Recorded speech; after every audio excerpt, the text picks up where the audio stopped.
I'm interested in the rehab. Why do you think you were able to successfully complete that, whereas so many other people fail? Like, what did you have that they don't? I'm as baffled as anybody. And the only thing I would respond to that is that it's not something that you complete. I think there's no complete. It's almost like saying if somebody were to get into good fitness, good Yeah. physical shape, it's not something that you complete. It's like, oh, so you're in good shape. You've become fit, like that. You can become unfit at any time. So I really equate, everything about being in recovery for chemical dependency issues. Um, it's all an analogy for fitness. Like Mhm. people say, oh, does the rehab work? Well, the rehab is like the gym. I get You that. kind of get out of it what you put into it. What do you think is the most difficult part of sobriety? I think that the most challenging part of sobriety would be to completely disengage from the environment that you struggled in. Like when you go into rehab, if you think that you're going to spend 30 days in a rehab and then go back into the environment where you had all your problems, it's never going to work. You have to completely change your environment. And I was fortunate because when I went into rehab, I had been evicted from my apartment. I had been in this relationship. The relationship fell apart. Mhm. Yeah, and having burned all the bridges in my career was actually I had zero distractions. I had no home to return to, no relationship to return to, no jobs to distract me. So across the board, I had an absolutely clean and fresh start. And I was told that if I wanted to really give myself a strong chance of success in long-term sobriety, that what I should do is be in a rehab facility, an inpatient rehab for 30 days. And then from there, go into what's called a sober living environment, like live in a halfway house where there's structure, where, you know, I've got to follow the rules, where I've got to submit drug tests and breathalyzers, and where there's real guardrails in place to protect my sobriety for any moments of weakness. And that, to commit to that is probably the hardest. What made you want to change?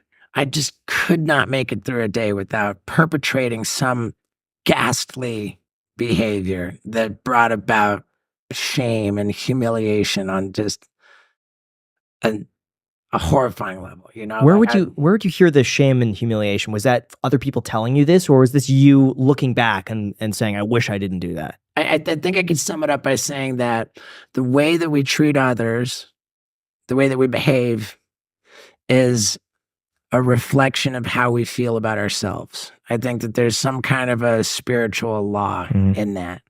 And, over the course of my addiction, my self-esteem, my self-worth, it was just degraded to a point where my behavior and my actions towards others was degraded as well. And I would be on these crazy benders where I just, I was just so irrational, so impulsive that I would just find myself lashing out at people. I would particularly be ashamed by actions I would take to try to hurt people's feelings. I became capable of being very nasty, very mean-spirited. I would I would try to hurt people's feelings, harm their reputations, just despicable things that I would realize that I did later. Hmm. You know, like, oh my, like, and that would bring about shame. Um, I was broadcasting my downward spiral in virtual real time, if not literally real time, with the advent of YouTube. I mean, this is like YouTube came out in 2005. I was an early adopter. You know, Yeah. I was right. like videotaping myself in horribly humiliating states, just distributing links. You know, it's like so. That was just the problem, is that you know, at the peak of my acute intoxication on all these various substances, I would think that what I was doing was just the coolest thing ever. And I'd be committing it to video and then distributing Yeah. the video links.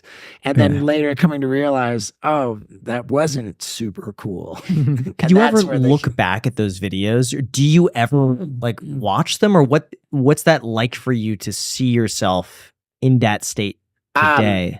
I have, I can look back on it now and see, like, having evolved the way that I have evolved, now I can, you know, look back with gratitude at what once was. So it doesn't necessarily bother me. If anything, I'm profoundly grateful for the change that, you know, that I've made since then. So, like, the juxtaposition of who I am now to that kind of makes it palatable and okay to be entertained by how bad it was. And that's why I've had no issue pilfering the archives of this humiliating footage and making it into, you know, retrospective storytelling YouTube videos and monetizing it, you know. I don't have any issue with that, because that's not me anymore. But yeah, that's some pretty outrageously humiliating and shameful stuff. Why do you think people are drawn to self-destructive behavior? Because it's not just alcohol and drugs. It could also be food. It could also be, you know, doing something that people know is not good for them, but they continue. Why do you think that's so Well, prevalent? I think the definition of addiction is continued behavior despite consequences. When a behavior is causing harm to you, and not only do you continue the behavior despite that harm, but in fact you cannot stop the behavior. And I mean, that's the only explanation for that is that it's literally insanity. It's a disease that's centered in our mind. So